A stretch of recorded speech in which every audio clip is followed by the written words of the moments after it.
Hey guys, welcome to the guide. So, I made a video the other day about the F-35, you know, my point of view on it, what I think about it, and within 6 views I already get a troll. And I don't even think the troll was a YouTube viewer. I think he was another content creator that was like, crap, this video's good, I gotta like debunk this guy, I gotta discredit this guy before people start watching this video. I really think that's what happened. And yeah, I made the video short and sweet. You know why I made the video 4 minutes long? Because think about it this way. You as the YouTube viewer, you go into YouTube to watch short videos that like make their point, and then you're on your way and watching another video, right? So if a video is 5 minutes long, then you're way more likely to click on that video than you are to click on a video that's 10 minutes long, right? So your chances of clicking on that video and watching it drop by like 50% from a 5-minute video to a 10-minute video. And then if I make a 10-minute long video, which I do, I make a series called Awesome Airplanes where I go through like World War II airplanes and go through the history and all that.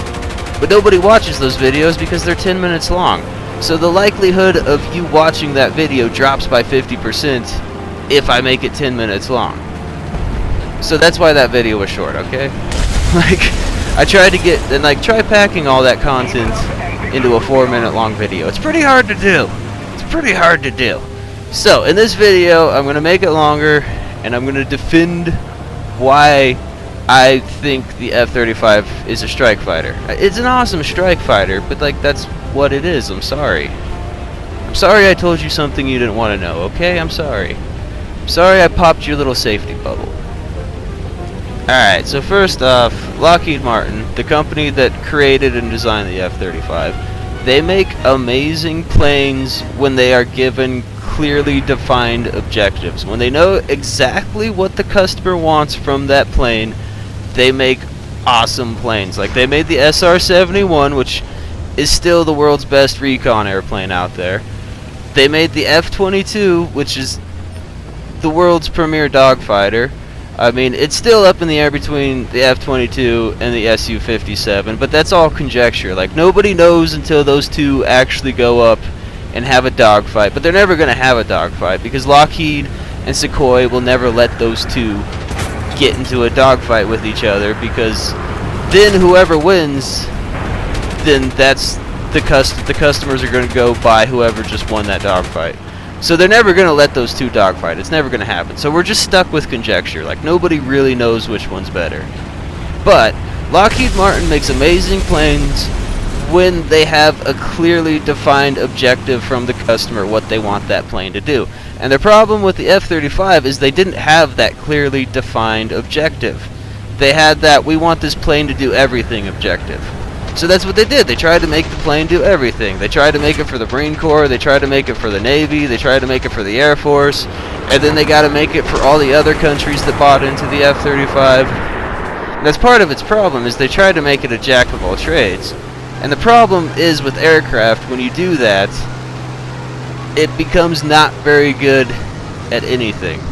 That's the problem. Whenever you try to get an airplane to do everything, it becomes not very good at anything. And that's the F-35's problem, is they try to get it to do everything. They wanted it to be a dogfighter, they wanted it to be a ground attacker, they wanted it to be a strike fighter, they wanted it to be everything.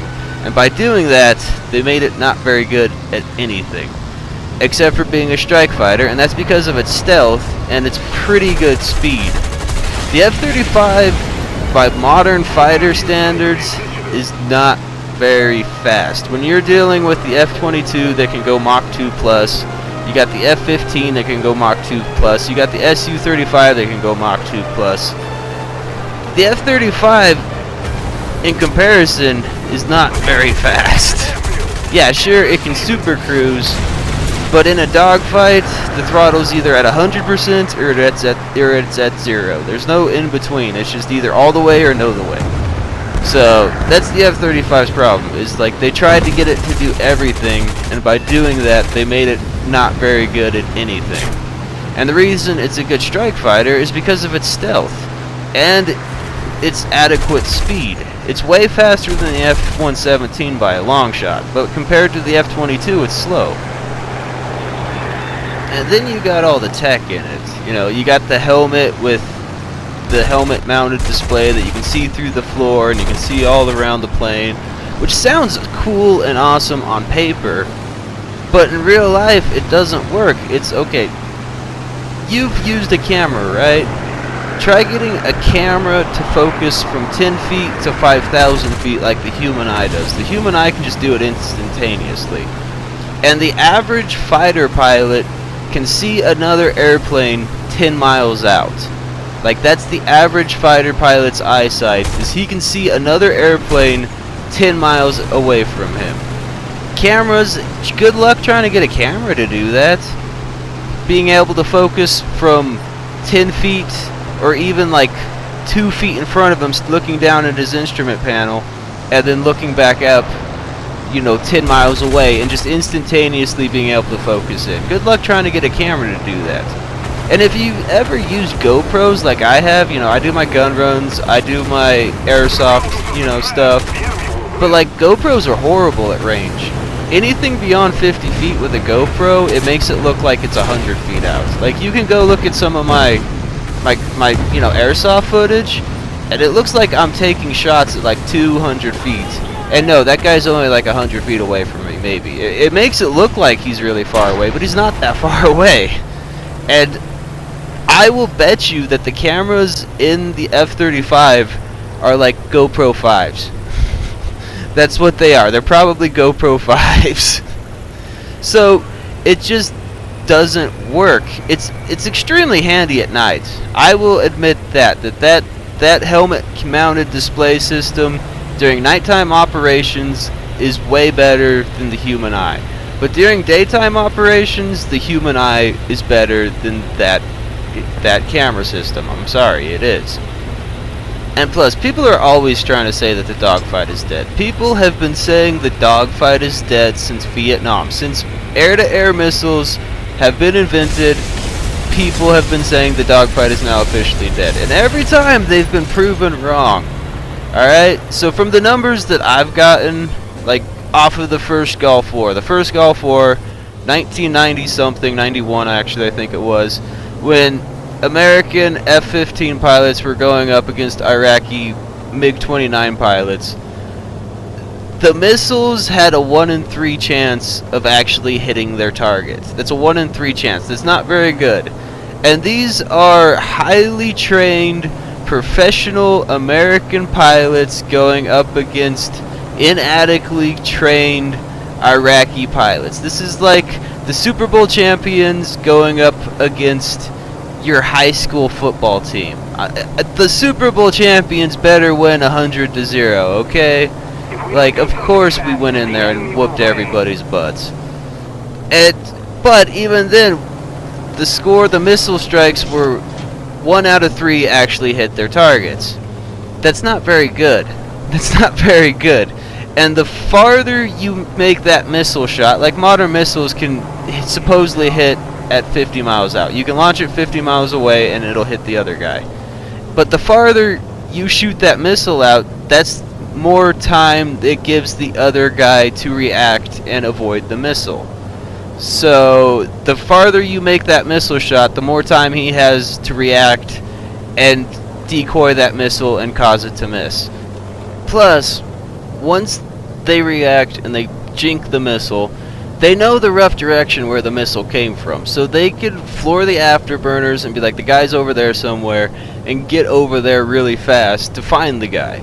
And once that happens, once the F-35 it gets caught within visual range, it's in big trouble. It's not maneuverable enough to get away from the Su-35, which is what everybody likes to compare it to. It's not maneuverable, it's not fast enough to get away from it. So once it gets caught in a visual range dogfight, it's in trouble. Once it loses its biggest asset, and that's its ability to just surprise everybody, it's in trouble. That's its biggest problem. And yeah, I know, people will be like, well, at Red Flags it got a 20-to-1 killing streak against the F-16, and they're like, yeah, but what about a couple years ago whenever it tried to straight up dogfight the F-16 and got completely destroyed?